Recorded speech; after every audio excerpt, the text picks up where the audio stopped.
যারা প্রেম করে পালিয়ে কোর্টে গিয়ে কোর্ট ম্যারেজ করে বিবাহ করেছেন, সংসার করতেছেন, বলবেন হয়তো 2 বছর পরে মেনে নিয়েছে, কিন্তু মেনে নেওয়া আর বিবাহ দেওয়া এক জিনিস না। আরে যুবক ভাই, নতুন বিয়ে করলেন, আপনি এখনো স্ত্রীকে স্পর্শ করতে পারলেন না, এর আগে আপনার নির্লজ্জ দুলাভাই আপনার স্ত্রীকে কোলে করে গাড়ি থেকে নামালো, এর চাইতে লজ্জার, এর চাইতে শরমের, এর চাইতে নোংরা পরিবেশ আর কি হতে পারে? আপনি আমাকে বোঝান। আর কিছু নামাজি মুরব্বী আছে, এরা 5 ওয়াক্ত সালাত আদায় করে, পরহেজগারিতার ভাব নাই, আর এরা বলে একদিন পাপ করলে কি হয়। কেন আপনি পাপকে ঘৃণা করতে পারলেন? অনেকের নাম আব্দুর রহমান, বলে রহমান, অনেকের নাম আব্দুর রহিম, বলে রহিম। কই এদিকে আসো। তার মানে আপনি কাকে ডাকলেন? তাকে ডাকলেন না আল্লাহকে ডাকলেন? কথা বুঝেন। আজকে সংক্ষিপ্ত সময়ে মাহফিল কর্তৃপক্ষ কর্তৃক আলোচনার বিষয় যেটা দেওয়া হয়েছে, আদর্শ পরিবার। আমরা ইসলামী রাষ্ট্র গঠনে, ইসলামী সমাজ গঠনে কিভাবে আদর্শ পরিবার ভূমিকা রাখবে এ বিষয়ে সংক্ষিপ্ত সময়ে তত্ত্ব এবং তথ্যবহুল কিছু আলোচনা উপস্থাপন করার চেষ্টা করব ইনশাআল্লাহ। ওমা তৌফিক ইল্লা বিল্লাহ। প্রথমেই আদর্শ পরিবার, আদর্শ সমাজ, আদর্শ দেশ, আদর্শ রাষ্ট্র, আদর্শ জাতি গঠনে আমাদের কি করণীয় আছে সেটা আমাদের বিবেচনা করতে হবে। খুব তীক্ষ্ণ ব্রেন নিয়ে শ্রবণ করতে হবে ইনশাআল্লাহ। যে যেখানে অবস্থান করছেন প্রত্যেকেই নিজ নিজ জায়গায় অবস্থান করে পবিত্র কোরআনের এবং রাসূলুল্লাহ সাল্লাল্লাহু আলাইহি সাল্লাম যেভাবে সে ব্যাখ্যাগুলো দিয়েছেন আমরা সংক্ষিপ্ত সময় আপনাদের মাঝে উপস্থাপন করবো ইনশাআল্লাহ। আপনাদের ধৈর্য নষ্ট হওয়ার আগেই, যাতে করে যুব সমাজদের ধ্বংসের অতল গহ্বরে নিমজ্জিত হচ্ছে, পারিবারিকভাবে তারা আদর্শিত না, সামাজিকভাবে তারা আদর্শিত না, রাষ্ট্রীয়ভাবে তারা আজকে আদর্শিত না। তো এই সমাজ কিভাবে আমরা রাসূলুল্লাহ সাল্লাল্লাহু আলাইহি সাল্লামের সোনালী যুগে রূপান্তরিত করতে পারি বা আদর্শ পরিবার গঠন করতে পারি, আমাদের একটু জ্ঞান অর্জনের দরকার আছে। যদি আমরা জ্ঞান অর্জন না করি তাহলে দেখা যাবে যে আমরা যাদেরকে রেখে যাব তারা আমাদের জানাজার সালাত পড়াতে পারবে না। আমরা যে ভবিষ্যৎ প্রজন্ম রেখে যাব, আমার মৃত্যুর পরে তারা আমার জন্য দোয়া করতে পারবে না। আমরা যে ভবিষ্যৎ প্রজন্ম রেখে যাব, আমার মৃত্যুর পরে তারা আমার সাদাকায়ে জারিয়ামূলক চলমান যে প্রক্রিয়াগুলো আছে সেগুলো সব বন্ধ করে দিবে। এই জন্য আমাদের দরকার কি বলেন তো? আদর্শ পরিবার গঠন করা।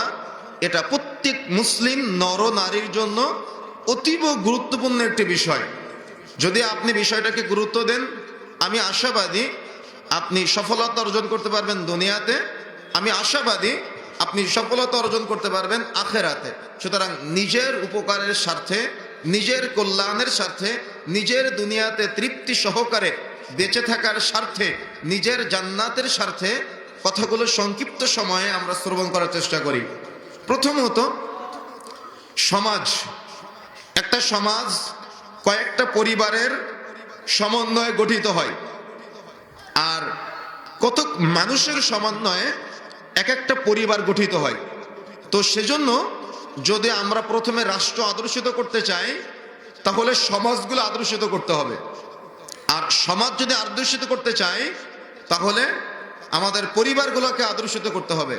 আর পরিবার যদি আমরা আদর্শিত করতে চাই তো ওই পরিবারে বসবাসকারী নারী পুরুষ সন্তান ছোট বড় যারা আছে তাদেরকে আদর্শিত করতে হবে। আমার কথা কি বুঝতে পেরেছেন? যদি আপনি একটা বাদ দিয়ে আরেকটা উঠতে যান তাহলে আপনি সফলতা অর্জন করতে পারবেন না। আল্লাহ রাব্বুল আলামিন কি বলেছেন? ইয়া আইয়ুহাল্লাযীনা আমানু কু আনফুসাকুম ওয়া আহলিকুম নারা।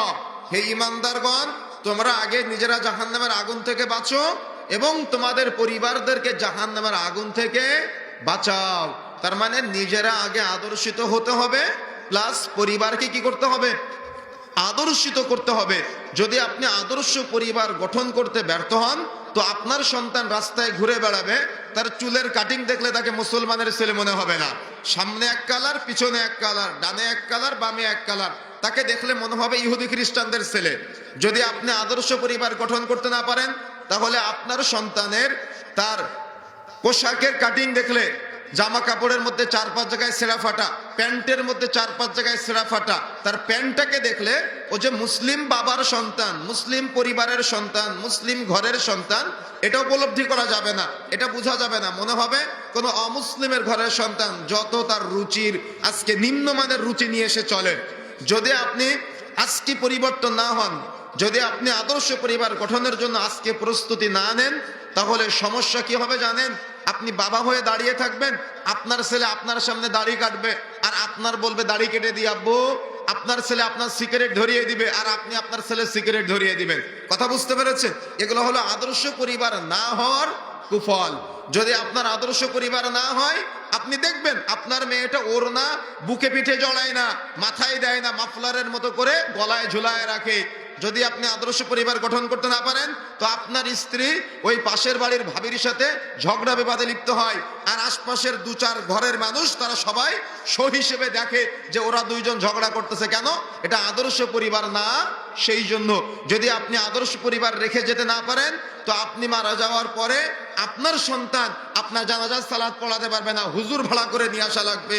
আপনার জন্য আপনার সন্তান রব্বির হামহুমা কামা রব্বায়ানি সাগীরা, এই দোয়াটা পাঠ করতে পারবে না। এই দোয়া পড়ার জন্য, মিলাদের জন্য হুজুর ভাড়া করে নিয়ে আসা লাগবে। কেন? আপনি আদর্শ সন্তান রেখে যেতে পারেন নাই, সেই জন্য আপনি মূল্যায়ন করলেন না, আপনি আমার কথাকে দাম দিলেন না। কিন্তু কিয়ামতের মাঠে আপনাকে জবাব দেওয়া লাগবে। আমি আপনাকে জোর করে ইসলাম মানাতে চাই না, আমি আপনাকে জোর করে ইসলাম মানাতে আসিও নাই, আমি শুধু দাওয়াত পৌঁছে দিতে এসেছি আপনার কাছে। আপনি গ্রহণ করবেন কি করবেন না? আল্লাহ আপনাকে একটা ব্রেন দিয়েছে, গরু ছাগল করে পাঠায়নি, আমাদের চতুষ্পদ জন্তু করে পাঠায়নি। আল্লাহ সুবহানাহু ওয়া তাআলা চাইলে আমাদের চতুষ্পদ জন্তু করে পাঠাতে পারতো। আল্লাহ সুবহানাহু ওয়া তাআলা চাইলে আমাদেরকে গরু ছাগল ভেড়া উট করে পাঠাতে পারতো। আল্লাহ সুবহানাহু ওয়া তাআলা চাইলে হিন্দু বৌদ্ধ খ্রিস্টান করে পাঠাতে পারতো। কিন্তু আল্লাহ সুবহানাহু ওয়া তাআলার কাছে না চাইতেই আল্লাহ মানুষ করে পাঠিয়েছেন। আল্লাহর কাছে না চাইতেই নামাজি, টুপিওয়ালা, দাড়িওয়ালা, আল্লাহওয়ালা আব্দুর রহমান, আব্দুল সাত্তার, আব্দুল কুদ্দুস নামে নামকরণকারী মুসলিম বাবার ঘরে আমাদের জন্মগ্রহণ করার তৌফিক দান করেছেন। এর চাইতে কল্যাণ, এর চাইতে সম্মান আপনি আর কি পেতে চাচ্ছেন? আমার কথা বুঝেন নাই? আল্লাহ কি আপনাকে আমাকে জ্ঞান দেয়নি? যখন আপনি রাস্তা দিয়ে যান, ট্রাক আসে, রাস্তার মাঝখানে দাঁড়িয়ে থাকেন না সাইডে সরে যান? কথা বলতে হয়, মাঝখানে দাঁড়িয়ে থাকেন না সাইডে সরে যান? নিঃসন্দেহে সাইডে সরে যান। তাহলে ওখানে আপনি ভালোটা বুঝেন, তো আপনার জান্নাতের জন্য কোনটা ভালো রাস্তা, কোনটা মন্দ রাস্তা, কোনটা সিরাতে মুস্তাকিমের রাস্তা, কোনটা জাহান্নামের রাস্তা, এটা আপনাকে খুঁজে বের করতে হবে না ভাই? আমার কথা বুঝতে পেরেছেন? এটা আপনার খুঁজতে হবে না? অবশ্যই অবশ্যই আপনাকে খুঁজে বাহির করতে হবে। আসুন, আদর্শ পরিবার গঠনের জন্য পরিবারের সদস্যদের মধ্যে প্রথমেই আমি একজন যুবক দিয়ে শুরু করি। যদি একজন যুবক চায় যে আমি আমার পরিবারটাকে আদর্শিত করব, তাহলে তাকে বিবাহের আগে থেকেই পরিকল্পনা গ্রহণ করতে হবে। বিবাহের আগে থেকে পরিকল্পনা কেন গ্রহণ করবে? যদি তার স্ত্রী দিনদার না হয়, তাহলে সে আদর্শ পরিবার গঠন করতে পারবে না।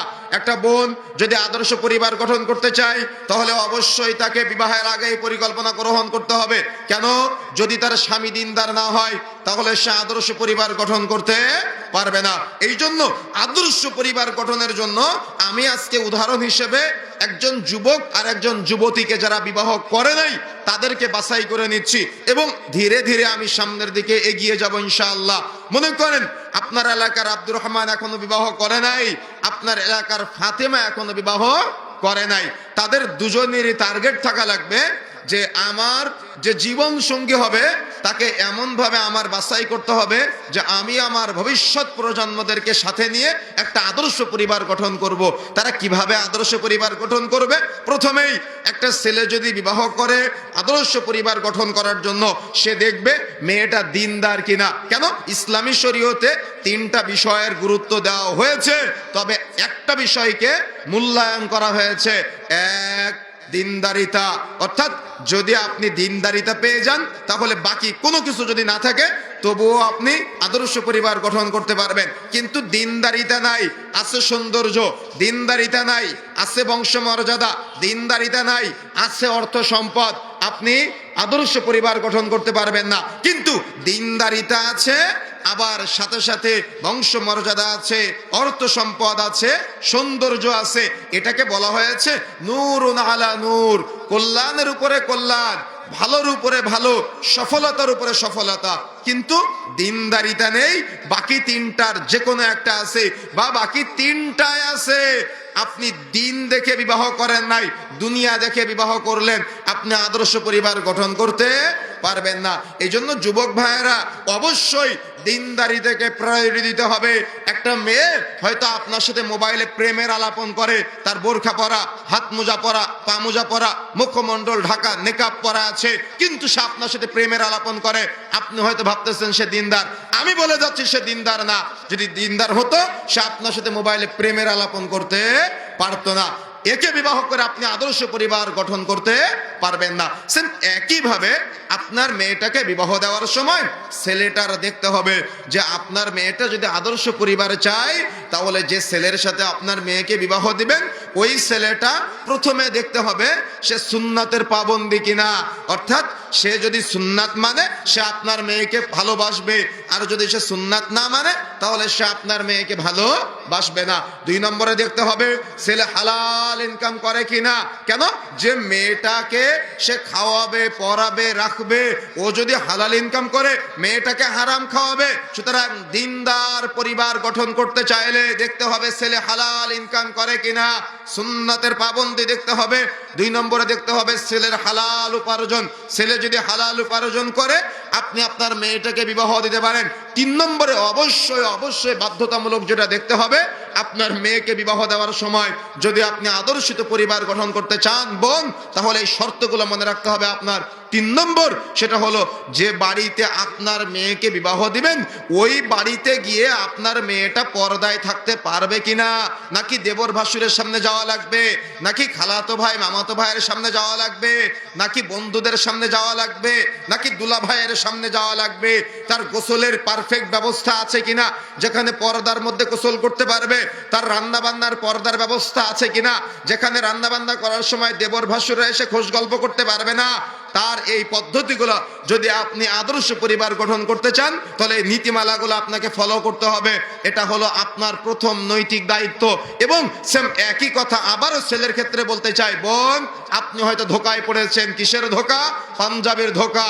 আপনি হয়তো ধোকায় পড়েছেন। কিসের ধোকা? দাড়ির ধোকা। ধোকায় পড়েছেন কিসের ধোকা? টুপির ধোকা। তার মানে একটা ছেলে মাথায় টুপি পরে, মুখে দাড়ি রেখে, গায়ে পাঞ্জাবি দিয়ে মোবাইলে আপনার সাথে প্রেমের আলাপন করে। আপনি হয়তো ভাবতেছেন ছেলেটা বদ্ধ দিনদার।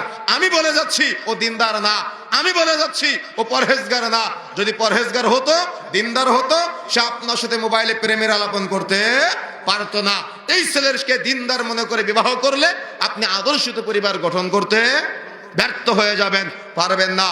এভাবে প্রথমেই একটা ছেলে এবং একটা মেয়েকে পরিকল্পনা গ্রহণ করতে হবে আদর্শ পরিবার গঠন করার জন্য। এভাবে পরিকল্পনা গ্রহণ করে অনেকেই নিজ নিজ সিদ্ধান্ত নেয় যে আমার বাবা মা দিনদার দেখে বিবাহ দেয় না, পরহেজগার দেখে বিবাহ দেয় না, তো কি করবে? ছেলে আর মেয়ে পালিয়ে কোর্টে গিয়ে বিবাহ করে নেয়। আছে কিনা? কথা বলতে হবে, আছে কিনা? এভাবে বিবাহ করলে আপনি আরো দিন থেকে বের হয়ে যাবেন। কেন জানেন? গত কয়েকদিন আগে এক ভাই ফোন দিয়ে আমাকে বলতেছে যে আব্দুল্লাহ ভাই, লজ্জার কথা কি বলবো, তিনি এতদিন পরে বুঝতে পেরেছেন যে তার বিবাহই হয় নাই। তার মানে পরে বলছি বিস্তারিত, তিনি এতদিন পরে বুঝতে পেরেছেন তার বিবাহই হয় নাই, কিন্তু তার মেয়ে হয়েছে। মেয়েটা উপযুক্ত বয়সে পদার্পণ করেছে, এর মধ্যে মেয়েটা আবার আর একটা ছেলের সাথে প্রেম করে বিয়ে করেছে। আমার কথা বুঝেন না মনে হয়? কথা বুঝতে পেরেছেন? যেখানে দিন নাই সেখানে আদর্শ পরিবার কখনোই সম্ভব না। এটা আপনারাও বুঝেন, এটা পাগলেও বুঝে। কেমনে তার বিবাহ হয় নাই প্রশ্ন আসতে পারে কিনা? দেখেন আজকে একটা ছেলে একটা মেয়ে মন চাইলে প্রেম করে কোর্টে গিয়ে বিবাহ করতেছে। বলে যাচ্ছি কাজী সাহেব যারা আছেন, কিয়ামতের মাঠে জবাব দেওয়া লাগবে। বিবাহ সামাজিকতা না, বিবাহ একটা ইবাদত। আর প্রত্যেকটা ইবাদতের সুন্নাহ পদ্ধতি আছে, প্রত্যেকটা ইবাদতের পিছনে রাসূলের অনুমোদন থাকা লাগবে। তার মানে আল্লাহ রাসূল কি বলেছেন? লা নিকাহা ইল্লা বিওয়ালি, যে বিবাহে ওলি নেই সেই বিবাহ বাতিল। আল্লাহ রাসূল বলছেন ফানিকাহু বাতিল, ফানিকাহু বাতিল, ফানিকাহু বাতিল। যে বিবাহে ওলি নেই সেই বিবাহ বাতিল, ওই বিবাহ হবে না। ওলিকে মেয়ের অভিভাবক, মেয়ের বাবা। কোন মেয়ে একা একা বিবাহ করতে পারে না, মায়ের বাড়ির লোক বিবাহে ওলি হতে পারে না, কোন মহিলারা বিবাহের সাক্ষী হতে পারে না। মেয়ের বাবার উপস্থিত নিশ্চিত থাকা লাগবে। বাবা যদি মারা যায় আপন ভাই উপস্থিত নিশ্চিত থাকা লাগবে। ভাই মারা গেলে চাচা নিশ্চিত উপস্থিত থাকা লাগবে। পর্যায়ক্রমে যদি কেউ না থাকে মাহরাম একের পর এক আসবে, কিন্তু কোনো মেয়ে পালিয়ে একা একা কোর্টে গিয়ে বিবাহ করতে পারে না। সুতরাং মাইকের আওয়াজ যত দূর পর্যন্ত যাচ্ছে, যারা প্রেম করে পালিয়ে কোর্টে গিয়ে কোর্ট ম্যারেজ করে বিবাহ করেছেন, সংসার করতেছেন, বলবেন হয়তো 2 বছর পরে মেনে নিয়েছে, কিন্তু মেনে নেওয়া আর বিবাহ দেওয়া এক জিনিস না। মেনে নেওয়া আর বিবাহ দেওয়া এক জিনিস না। পুনরায় যতদিন পর্যন্ত নতুন মোহর নির্ধারণ করে পুনরায় ইসলামী শরীয়ত মোতাবেক খুতবা দিয়ে বিবাহ না করবেন, ততদিন পর্যন্ত ওলির অনুপস্থিতিতে বিবাহ করার কারণে আপনার বিবাহ বাতিল। আল্লাহ রাসূল বলছেন ফানিকা হুয়া বাতিল, ফানিকা হুয়া বাতিল, ফানিকা হুয়া বাতিল। সুতরাং মাইকের আওয়াজ যতদূর পর্যন্ত যাচ্ছে, যারা প্রেম করে পালিয়ে কোর্টে গিয়ে বিবাহ করেছিলেন, আজকে বক্তব্য শুনে আগামীকাল সকাল হতে হতে যত দ্রুত সম্ভব শ্বশুরকে ডেকে নিয়ে এসে নতুন করে বিবাহ করে সংসার করতে হবে। তা না হলে যত সন্তান হবে সব সন্তান হয়ে যাবে অবৈধ সন্তান। কেন? বিবাহ বহির্ভূত যে সংসার হচ্ছে, সে সংসারে যে সন্তানগুলো আসবে, ওই সন্তান আদর্শিত পরিবারে হতে পারে না, আর ওই পরিবার কখনো আদর্শ পরিবার গঠন করতে পারে না। সুতরাং যারা প্রেম করে পালিয়ে কোর্টে গিয়ে বিবাহ করেছিলেন ওলির অনুপস্থিতিতে, প্রত্যেকের বিবাহ অবৈধ। নতুন করে বিবাহ করে সংসার করতে হবে, এটাই ইসলামী শরীয়তের চূড়ান্ত বিধান। সুতরাং এখানে অমুকের মত, তমুকের মত, অমুকে এটা বলেছে, তমুকে এটা বলেছে, রাসূলের কথার উপরে এগুলা প্রাধান্য দিয়ে ইসলামী শরীয়ত বিসর্জন দেওয়ার চেষ্টা করিয়ে না করলে জেনার সংসার হবে। এই সংসারে মৃত্যুবরণ করলে জেনা করা অবস্থায় আপনার মৃত্যু হবে। সুতরাং যত দ্রুত সম্ভব নতুন করে বিবাহ করে সংসার শুরু করবেন, তা না হলে আপনি আদর্শিত পরিবার গঠন করতে পারবেন না। সুতরাং আদর্শিত পরিবার গঠন করার জন্য ছেলে দিনদার কিনা, মেয়ে দিনদার কিনা, সব যাচাই বাছাই করে সুন্দর সুন্নাহ মোতাবেক একেবারে সামাজিকতা ইবাদতকে প্রায়োরিটি দিয়ে আপনার বিবাহর কাজ সম্পূর্ণ করতে হবে। এবং পুরাটাই দ্বীনি পরিবেশে। যেদিন বিয়ে করে আপনার বউকে বাড়িতে নিয়ে আসবেন, সেদিন থেকে মনে রাখার চেষ্টা করবেন এতদিন পর্যন্ত আপনি একা নিজের দায়িত্ব নিয়েছিলেন, কিন্তু বিবাহের পরে আপনার স্ত্রীর দায়িত্ব আপনি নিলেন। এবং যেদিন সন্তান হবে, সন্তানের দায়িত্ব আবার পর্যায়ক্রমে আপনার উপরে আসবে। তার মানে এতদিন ওই মেয়ে যদি পর্দা না করত, তাহলে সে অপরাধী হওয়ার পাশাপাশি তার বাবা এবং তার ভাই অপরাধী হতো। কিন্তু আজকে আপনি বিবাহ করলেন, আজকে যদি আপনার স্ত্রীর চেহারা নন মাহরাম কেউ দেখে, তাহলে আপনার স্ত্রী অপরাধী হওয়ার পাশাপাশি আপনি কুলাঙ্গার স্বামী হিসেবে আপনি অপরাধী হবেন। কথা বুঝেন নাই? কথা বুঝতে পেরেছেন? আমার কথা বুঝতে পেরেছেন? দেখেন, এই জন্য আদর্শ পরিবার গঠনের জন্য আমি একটা নীতিমালা বলে যাই। যুবক ভাইরা যারা বিবাহ করবেন, সমাজে প্রচলিত আছে, এটা মেয়ে দেখার সময় থেকে আপনাকে মানতে হবে। মেয়ে দেখার সময় থেকে আপনি কিভাবে মানবেন? যখন আপনি বিবাহের প্রস্তুতি গ্রহণ করবেন, সমাজে প্রচলিত আছে, আমি জানি না আপনাদের এলাকায় আছে কিনা, তবে আমাদের খুলনা সাতক্ষীরাতে আমি দেখেছি যে যখন মেয়ে দেখতে যাই, উঠানের মাঝখানে একটা চেয়ার দেয়, আর চারপাশে গোল করে 8টা-10টা চেয়ার দেয়। দুলা ভাই, মামাতো ভাই, খালাতো ভাই, চাচতো ভাই, মামা, চাচা, দাদা, নানা সবাই বসে থাকে। একজন জিজ্ঞাসা করে, মা একটু হেঁটে দেখাও তো। একজন বলে একটু সূরা ফাতিহা পড়ে শোনাও তো। একজন বলে চুলটা খুলে দেখাও তো। আছে কিনা? কথা বলতে হবে, আছে কিনা? সমাজে আছে না? ইসলাম কি বলেছে? ইসলাম কি বলেছে? আদর্শ পরিবার গঠনের জন্য আপনাকে এখানে প্রস্তুতি গ্রহণ করতে হবে। যুবক ভাই, আল্লাহ রাসূল সাল্লাল্লাহু আলাইহি ওয়াসাল্লাম থেকে যতগুলো প্রমাণ পাওয়া যায়, একটা মেয়েকে বিবাহের প্রস্তাব দিলে তাকে দেখা যায় কতটুকু দেখা যায়? এই হাতের কবজি পর্যন্ত দেখা যায়। একটা মেয়েকে বিবাহের প্রস্তাব দিলে তাকে দেখা যায় কতটুকু দেখা যায়? মুখমণ্ডলটুকু দেখা যায়। একটা মেয়েকে বিবাহের প্রস্তাব দিলে দেখা যায় কতটুকু দেখা যায়? গোড়ালির নিচ থেকে পায়ের পাতা দেখা যায়। তার মানে একটা মেয়েকে বিবাহের প্রস্তাব দিলে হাতের কবজি, পায়ের পাতা, মুখমণ্ডল এতটুকু দেখা যায়। কে দেখতে পাবে? যে বিবাহের প্রস্তাব দিবে শুধুমাত্র সে দেখতে পাবে। কিন্তু যুবক ভাই, আপনার বউ তো পছন্দ করে আপনার দুলা ভাই। কি ভুল বলেছে? দুলা ভাইকে যদি কোনো ক্রমে দাওয়াত না দেওয়া হয়, যদি মিস্টেক হয়, তো এই নির্লজ্জ 3 নম্বর শ্রেণীর নোংরা বেহায়া দুলা ভাই বলে কি, শ্যালকের বিয়েতে মেয়ে দেখতে যাওয়ার সময় আমাকে দাওয়াত দেয়নি, আমি ওই বিয়েতেই যাব না। এরা হলো নোংরা 3 নম্বর শ্রেণীর চরিত্রহীন দুলাভাই। বিয়ে করবেন আপনি, দুলাভাই মেয়ে পছন্দ করে দিবে কেন? কথা বুঝেন নাই? এটা আদর্শ পরিবার গঠনের নীতিমালা মনে রাখতে হবে।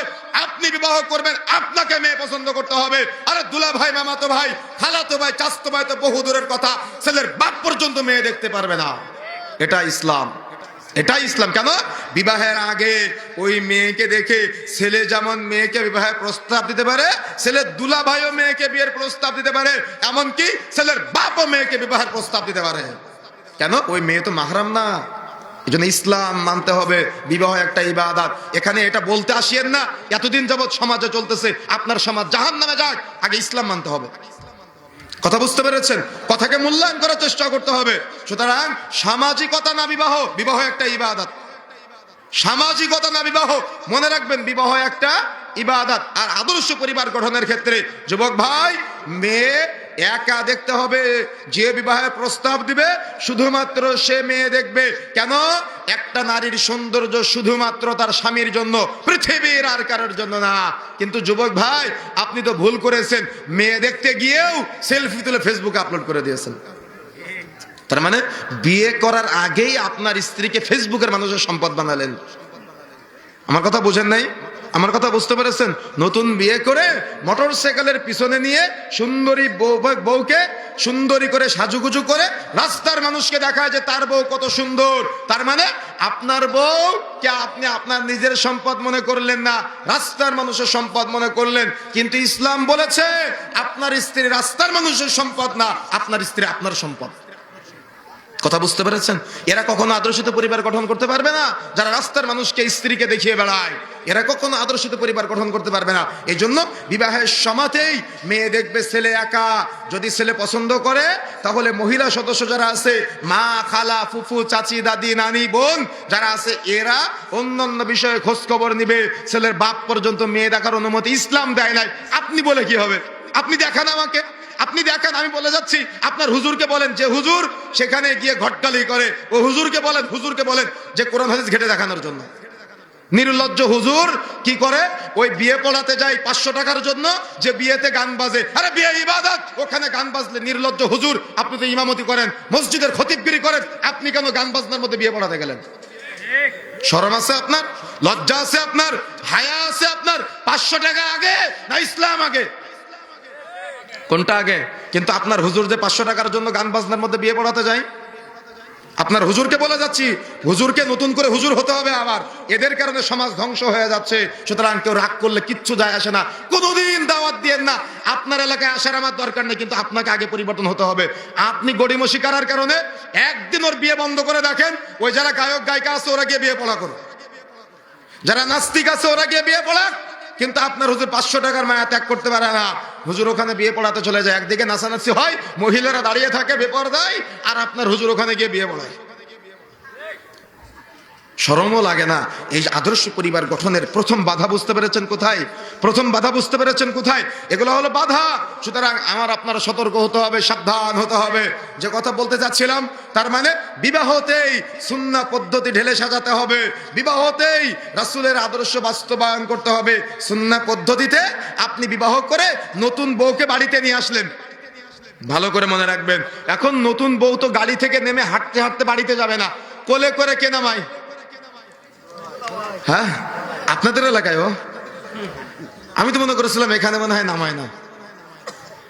তাহলে আমি যে দুলা ভাইকে 3 নম্বর শ্রেণীর নোংরা আর চরিত্রহীন বলেছিলাম, আপনি তো লজ্জা পেয়েছিলেন। এখন আপনি বলেন, এখন আপনি বলেন, ও চান্সে থাকে। আরে যুবক ভাই, নতুন বিয়ে করলেন আপনি, এখনো স্ত্রীকে স্পর্শ করতে পারলেন না, এর আগে আপনার নির্লজ্জ দুলা ভাই আপনার স্ত্রীকে কোলে করে গাড়ি থেকে নামালো। এর চাইতে লজ্জা, এর চাইতে শরমের, এর চাইতে নোংরা পরিবেশ আর কি হতে পারে? আপনি আমাকে বোঝান, আপনি আমাকে বোঝান। আমি যদি আপনার বোঝাতে না পারে তো আপনি আমাকে একটু বোঝান যে এর চাইতে নোংরা পরিবেশ আর কি হতে পারে? আর কিছু নামাজি মুরব্বী আছে, এরা 5 ওয়াক্ত সালাত আদায় করে, পরহেজগারিতার ভাব নাই, আর এরা বলে একদিন পাপ করলে কি হয়। কেন? আপনি পাপকে ঘৃণা করতে পারলেন? আপনি গুনাহকে ঘৃণা করতে পারলেন? একদিন পাপ করলে কি হয় একথা বলা মানে গুনাহকে ঘৃণা না করা, একথা বলা মানে পাপকে ঘৃণা না করা, একথা বলা মানে গুনাহকে ঘৃণা না করা। সুতরাং একদিন না, আপনার চোখের সামনে বিন্দু পরিমাণ পাপ হতে দেওয়া যাবে না। এটা আপনি অ্যাজ এ বাবা হিসেবে, পরিবার প্রধান হিসেবে আপনাকে মূল্যায়ন করতে হবে। সুতরাং আপনি সুন্নাহ পদ্ধতিতে সুন্দর করে বিবাহ সম্পূর্ণ করলেন। বিবাহের উপরে অনেক কথা থেকে যায়, ওদিকে কথা বললে আমি মূল কথা ঢুকতে পারবো না, এজন্য এই কথাটা আমি আপাতত বন্ধ করলাম যে বিবাহটা সুন্নাহ পদ্ধতিতে করতে হবে। সুন্নাহ পদ্ধতিতে বিবাহের কাজ সম্পূর্ণ করে দাম্পত্য জীবনে প্রবেশ করলেন আদর্শ পরিবার গঠনের জন্য। রাসূলের শেখানো ভাষায় যেদিন বিবাহ করবেন, নতুন স্ত্রীকে বাড়িতে নিয়ে এসে আপনি বাসর রাতেই আপনার স্ত্রীর মাথায় হাত দিয়ে সুন্দর করে নববধূর জন্য যে দোয়াটি আছে দোয়াটি পাঠ করবেন। যদি মুখস্থ না থাকে আমাদের কাছে এই শায়েখ আরিফুল ইসলাম ভাইয়ের কাছে বই পাবেন, বইটা নিয়ে দোয়াটা সুন্দর করে মুখস্থ করবেন। যদি মুখস্থ না থাকে, নতুন বিয়ে করার সময় পড়েন নাই, অন্তত এখন হলেও আবার নতুন করে পড়ার চেষ্টা করবেন। নববধূর মাথায় হাত দিয়ে দোয়া করে সুন্দর করে স্বামী স্ত্রী 2 রাকাত সালাত আদায় করবেন। স্বামী সামনে দাঁড়াবে, স্ত্রী পিছনে দাঁড়াবে, 2 রাকাত সালাত আদায় করে নতুন সংসার শুরু করবেন। আর ওই দিন থেকে আল্লাহর কাছে দোয়া করবেন, রব্বি হাবলি মিনাস সালিহিন, আল্লাহ আমি তোমার কাছে নেককার পরহেজগার একটা সুসন্তান চাই। বলতে পারবেন না? আপনি চান না বিধায় নেককার সন্তান পান না, আপনি চান না বিধায় পরহেজগার সন্তান পান না, আপনি চান না বিধায় দিনদার সন্তান আপনি পান না। এজন্য আল্লাহর কাছে ওই দিন থেকেই চাইতে হবে, রব্বি হাবলি মিনাস সালিহিন, আল্লাহ আমি তোমার কাছে নেককার পরহেজগার একটা সুসন্তান চাচ্ছি। চাইতে পারবেন ইনশাআল্লাহ? চাইতে পারবেন? মুখস্থ আছে আপনাদের? মুখস্থ আছে? একটু হাত তুলে দোয়া দেখান তো কার কার মুখস্থ আছে।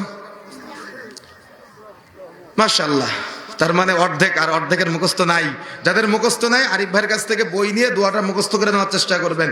না হলে আল্লাহর কাছে চাইতে হয় দিনদার সন্তান। যদি আপনি দিনদার সন্তান না চান তো দেখবেন আপনার ছেলের চুলের কাটিং অন্যরকম, আপনার ছেলের দাড়ির কাটিং অন্যরকম, আপনার ছেলের চলাফেরা ইহুদি খ্রিস্টানদের মতন, আপনার ছেলে সিগারেট খাবে, আপনার সামনে লজ্জা পাবে না। কেন? আপনি দিনদার বানাতে পারেন নাই। তাই এই জন্য যেদিন বিবাহ করবেন সেদিন থেকে আপনার স্ত্রীর পর্দায় রাখার দায়িত্ব আপনার। সেদিন থেকে আল্লাহর কাছে দিনদার সন্তান চাইবেন, পরহেজগার সন্তান চাইবেন। ওই দিন থেকে আপনার স্ত্রীর পুরা দায়িত্ব আপনার উপরে। এই জন্য আপনার স্ত্রীর যে পুরা দায়িত্ব আপনার উপরে, আপনার স্ত্রীর পরিপূর্ণ পর্দা, তার খাওয়া দাওয়া, তার দেখভাল, তার চরিত্র গঠন, তার ইবাদত বন্দেগী সবকিছু আপনি আজকে থেকে বিবাহের সময় থেকে দেখভাল করতে হবে। সুতরাং যে কথা বলতেছিলাম, নতুন বিবাহ করার পরে দিন যায় রাত্রি যায়, দিন যায় রাত্রি যায়, সুন্নাহ পদ্ধতিতে বিবাহ সম্পূর্ণ হলো, পর্দা মেনটেন করে পরিবার গঠিত হলো। যত দিন যাচ্ছে পরিবার এগিয়ে যাচ্ছে, আল্লাহ সুবহানাহু ওয়া তাআলা কর্তৃক নতুন সন্তানের সুসংবাদ চলে আসলো। কেন? আপনি আল্লাহর কাছে দোয়া করেছিলেন, আর আপনার প্রচেষ্টা আল্লাহ সুবহানাহু ওয়া তাআলার কাছে আপনি যেহেতু চেয়েছেন, রব্বি হাবলি মিনাস সালিহিন, আল্লাহ আমি তোমার কাছে নেককার পরহেজগার একটা সুসন্তান চাই। যেহেতু আপনি আল্লাহকে বলেছেন, সেহেতু আপনি মায়ের পেটে যখনই সুসংবাদ পাবেন ওই দিন থেকে আপনাকে ওই সন্তানকে দিনদার করার, পরহেজগারিতা করার বা পরহেজগার হিসেবে দুনিয়াতে রেখে যাওয়ার প্রস্তুতি গ্রহণ করতে হবে। আমাদের সমাজে উল্টাটা হয়, যেদিন থেকে শুনতে পাই যে মেয়েটা বাচ্চা প্রসব করবে বা তার পেটে বাবু আছে, সেই দিন থেকে তার কাজকাম বন্ধ, সিরিয়াল দেখা শুরু। কি ভুল বলেছি আমি? কাজকাম বন্ধ, ঝাড়ু দেওয়া বন্ধ, ঘর মোছা বন্ধ, ঘর লেপা বন্ধ, ধান ঝাড়া বন্ধ, সব কাজ বন্ধ। একটা কাজ চালু আছে, সেটা কি? সিরিয়াল দেখা। মনে রাখার চেষ্টা করতে হবে বোন, এটা আপনার ভুল সিদ্ধান্ত। আপনার সিদ্ধান্ত হওয়া দরকার, যেদিন আপনি সুসংবাদ পাবেন ওই দিনে আপনাকে প্রস্তুতি গ্রহণ করতে হবে। কিসের প্রস্তুতি? যা আপনার সন্তানকে কিভাবে আপনি দিনদার বানাবেন, কিভাবে দিনদার বানাবেন সেই প্রস্তুতি গ্রহণ করার জন্য অবশ্যই অবশ্যই ওই দিন থেকে আপনার কোরআন এবং সুন্নাহ থেকে চর্চা করা, কিভাবে সন্তান দুনিয়াতে আসার পরে আদর্শিত হবে, রাসূলের আদর্শ তাকে শিক্ষা দিবেন, এই প্রস্তুতি গ্রহণ করা মা হিসেবে আপনার দায়িত্ব চলে আসে। কেন? যেদিন আপনার সন্তান দুনিয়াতে আসবে। আচ্ছা, আপনারা কি একটা বিষয় খেয়াল করেছেন? বাচ্চা যখন দুনিয়াতে আসে, মাতৃগর্ভ থেকে দুনিয়াতে ভূমিষ্ঠ হয়, তখন বাচ্চা কান্না করে। আচ্ছা, যদি কোনো বাচ্চা কান্না না করে, ডক্টররা জোর করে কান্না করানোর চেষ্টা করে না? আমি একটা হাদিস দেখলাম, সহিহ মুসলিমের হাদিস, রাসূলুল্লাহ সাল্লাল্লাহু আলাইহি ওয়াসাল্লাম থেকে বর্ণনা, যে বাচ্চা কেন কান্না করে? বাচ্চা এই জন্য কান্না করে, বাচ্চার শরীরে দুনিয়াতে যেই মুহূর্তে বাচ্চাটা আসে, ওই মুহূর্তে বাচ্চার শরীরে একটা জিন প্রবেশ করে, যার নাম হলো কারিন। যার নাম কি বলেন তো? যার নামটা হলো কারিন। এই কারিন নামক জিনটা ওই দিন থেকে ওই বাচ্চাকে ওয়াসওয়াসা দেওয়ার চেষ্টা করে, ওই দিন থেকে তার শরীরের সব কিছুর সাথে মিশে যায়, ওই দিন থেকে বাবা মার দায়িত্ব হয়ে যায় ওই শয়তান থেকে সন্তানকে মুক্ত করা। বাবা মা যদি দায়িত্ব অবহেলা করে তাহলে শয়তানের সাথে ওই সন্তান সংমিশ্রণ হয়ে যায়। কথা বুঝতে পেরেছেন? এই জন্য এই ফর্মুলাটা মনে রাখবেন। বাচ্চা কেন কান্না করে? তার শরীরে কারিন নামক জিন প্রবেশ করে, যে তাকে ওয়াসওয়াসা দিতে চায়, যে তাকে পথভ্রষ্ট করতে চায়। এমনকি খান্নাস, অনেক ওলামা ইকরাম বলেছেন, যেমন সূরা নাসের মধ্যে বলা হয়েছে না খান্নাস শব্দটা, কেন বলা হয়েছে জানেন? এটা বলার কারণটা হলো খান্নাস এমন একটা জিন শয়তান, যে জিন শয়তানটা, একটা উদাহরণ দিলে বুঝতে পারবেন। কচ্ছপের মাথা চিনেন? কচ্ছপের মাথা ধরা যায়, ধরা যায়। ধরতে গেলে কি করে? মাথা ভিতরে ঢুকিয়ে নেয়। তো খান্নাসটা হলো ও আপনাকে পাপ করতে সহযোগিতা করে, ও পালায়, ওকে ধরা যায় না, ওকে দেখা যায় না। যেমন আপনি একটা যখন পাপ করেন তখন পাপটাকে অনেক মজার মনে হয়, কিন্তু পাপটা হয়ে গেলে তখন মনে হয় ইস কেন পাপ করলাম। কি মনে হয় না এমনটা? ভুল বলেছি? যখন আপনি পাপ করেন, যখন ভুল করেন, তখন মনে হয় ইস, যখন পাপ করেন তখন পাপটাকে অনেক মজার, অনেক তৃপ্তির। যেমন চোখ দিয়ে যখন দেখেন চোখের অনেক মজা লাগে, যখন কান দিয়ে শুনেন কানের অনেক মজা লাগে, যখন মুখ দিয়ে বলেন মুখের অনেক মজা লাগে, যখন লজ্জার স্থান দ্বারা কর্ম বাস্তবায়ন করে তখন অনেক তৃপ্তি লাগে, যখন পা দিয়ে পাপ কর্ম বাস্তবায়ন করতে হেঁটে যায় তখন পায়েও কোনো প্রকার ব্যথা অনুভব করে না, পায়েরও মজা লাগে। যেই মুহূর্তে পাপটা কর্মে বাস্তবায়ন হয়ে যায় ওই মুহূর্তে নিজের প্রতি ঘৃণা জন্ম হয়। ইস কেন পাপটা করলাম, ইস কেন গুনাহটা করলাম, এটা তো আমি না করলেও পারতাম, এ ভুলটা তো আমি না করলেও পারতাম। এটা কে করায়? জিন শয়তান আপনাকে দিয়ে করায়, জিন শয়তান আমাকে দিয়ে করায়। সুতরাং সতর্ক হতে হবে। মায়ের পেটে যখনই বাচ্চা আসবে তখন থেকেই মাকে এই শিক্ষাগুলো অর্জন করতে হবে। আল্লাহ যেদিন মাতৃগর্ভ থেকে দুনিয়াতে সন্তান দিয়ে দিবে, সন্তান দেওয়ার সাথে সাথে সমাজে প্রচলিত আছে ডান কানে আজান আর বাম কানে ইকামত। আমি বলে যাচ্ছি, ডান কানে আজান বাম কানে ইকামতের যে ব্যাপারটা, আপনি চাইলে শুধু আজান শোনাতে পারেন, ইকামতের ব্যাপারটা ত্রুটিপূর্ণ। আবারও বলি, আপনি চাইলে শুধু আজান শোনাতে পারেন, তবে জরুরি না, বাধ্যতামূলক না। তবে ইকামতের ব্যাপারটা ত্রুটিপূর্ণ, এটা সামাজিকভাবে চলতেছে। সুতরাং চাইলে আজান শোনাতে পারেন। যেদিন বাচ্চা দুনিয়াতে আসবে ওই দিন থেকে সমাজে কিছু কুসংস্কার চালু আছে। আদর্শ পরিবার গঠন করতে গেলে আপনাকে এগুলো পরিহার করতে হবে। যেদিন বাচ্চা দুনিয়াতে আসে এবং বাচ্চা যে ঘরে থাকে ওই ঘরকে বলে আতুর ঘর, আমাদের সাতক্ষীরার ভাষায় বলে, আপনাদের কি বলে জানি না, কি বলে? আচ্ছা এটাই বলে। তার মানে বাচ্চা যে ঘরে থাকে ওটাকে বলে আতুর ঘর। ওই ঘরে যদি কোনো পুরুষ মানুষ ঢুকে বা বহিরাগত কেউ এসে ঢুকে বা কোনো জেলে এসে ঢুকে, বিশেষ করে মাছ ধরে এসে ঢুকে বা বাজার থেকে এসে ঢুকে বা যে কোনো জায়গা থেকে আসে, তখন তাকে আগুনে হাতে সেক দিয়ে তারপরে বাচ্চাটাকে কোলে নেয়। আপনাদের এলাকায় আছে কি জানি না, বিভিন্ন জায়গাতে আছে। আগুনে হাতে সেক দেয়, দিয়ে তারপরে বাচ্চাটাকে কোলে নেয়। বা দরজার সামনে একটা মালসায় বা বাটিতে করে আগুন রেখে দেয়। মা বোনেরা ভালো করে মনে রাখবেন, আপনার নীতি পরিবর্তন করতে হবে। আপনি মুসলমান হয়ে আগুন পূজায় লিপ্ত, কথা বুঝেন নাই? এই আগুনে সেক দিলে বাচ্চার বদনজরও লাগবে না বা জিন থেকে রক্ষা পেতে পারে। আরে তার শরীরে কারিন নামক জিন তো আছে পথভ্রষ্ট করার জন্য। আপনি এই আগুন পূজা করে কিভাবে জিনের ওয়াসওয়াসা থেকে তাকে বাঁচাবেন? আমার কথা বুঝেন নাই? আমার কথা বুঝতে পেরেছেন? সুতরাং মাইকের আওয়াজ যতদূর পর্যন্ত যাচ্ছে, যাদের বাড়িতে আতুর ঘরে বাচ্চা রাখার সময়, ঘরে প্রবেশ করার সময় যে আগুন রেখে দেন মালসাই করে বা বাটিতে করে বা কোনো পাত্রে, বা যে আগুনের সেক দিয়ে বাচ্চার ঘরে প্রবেশ করান, এই শিরকি প্রথা বর্জন করতে হবে। কোন মুসলমান এই শিরকিয়াতের সাথে জড়াতে পারে না। সুতরাং আজকের পর থেকে যেন আগুন পূজায় সমাজে না থাকে। বাচ্চাকে নিয়ে যখন বাড়ির বাইরে যায়, ছোট্ট বাচ্চা কপালে একটা কালো টিপ দিয়ে দেয়। কেন? বদনজর থেকে বাঁচানোর জন্য। আরে বদনজর থেকে কালো টিপ আপনার সন্তানকে বাঁচাবে কিভাবে? এটা শিরিক। হিন্দুদের একটা প্রথা আছে, টিপের প্রথা, যেটাকে তারা বিবাহের সমপর্যায়ে নিয়ে গিয়েছে। অনেকের মধ্যে রাক্ষসী বিবাহ নামে একটা বিবাহ আছে, যেখানে একটা হিন্দু ছেলে একটা হিন্দু মেয়ের কপালে লাল টিপ দিয়ে দিলেই তার বিবাহ হয়ে যায়। এভাবে তাদের রাক্ষসী বিবাহ আছে, প্রথা আছে একটা। এই টিপ প্রথা মুসলিমদের বর্জন করতে হবে। সুতরাং সব বাচ্চার কপালে যে কালো টিপ দেওয়া হয় বদনজর থেকে বাঁচানোর জন্য, এটা স্পষ্ট শিরিক। কখনো বদনজর থেকে কালো টিপ বাঁচাতে পারে না।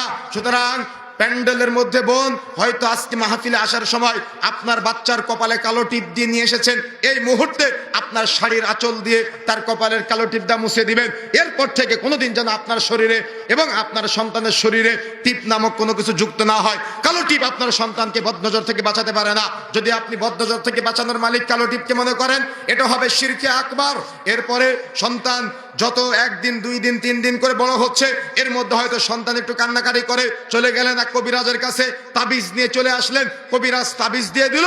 2 দিন বাচ্চার বয়স, তার কোমরে তাবিজ ঝুলাই দিলেন, তার হাতের এখানে তাবিজ ঝুলাই দিলেন, তার পায়ে দাপনায় তাবিজ ঝুলিয়ে দিলেন। রাসূলুল্লাহ সাল্লাল্লাহু আলাইহি সাল্লাম বলেছেন, মান আল্লাকা তামিমাতান ফাকাদ আশরাক, যে ব্যক্তি তাবিজ ঝুলালো সে শিরিক করলো। সুতরাং মাইকের আওয়াজ যত দূর পর্যন্ত যাচ্ছে, ছোট হোক বড় হোক, মাঝারি হোক নারী হোক পুরুষ হোক, অসুস্থ হোক সুস্থ হোক, ছোট বড় যেই হোক না কেন, মনে রাখার চেষ্টা করতে হবে।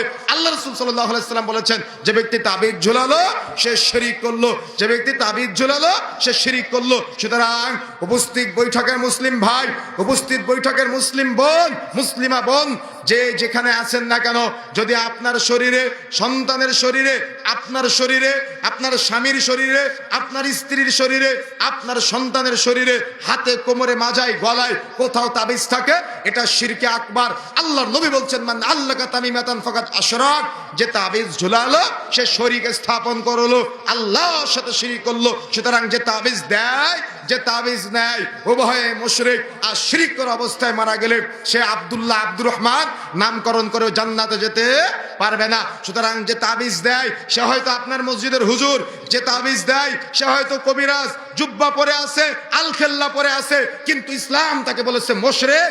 সে মুশরিক, সে কিন্তু ঈমানদার না, সে কিন্তু মুসলিম না, তাকে কালিমা পড়ে মুসলমান হতে হবে। সুতরাং আদর্শ পরিবার গঠনের দাওয়াত দিতে গিয়ে আমি আপনাকে আরো একটি দাওয়াত দিতে চাই।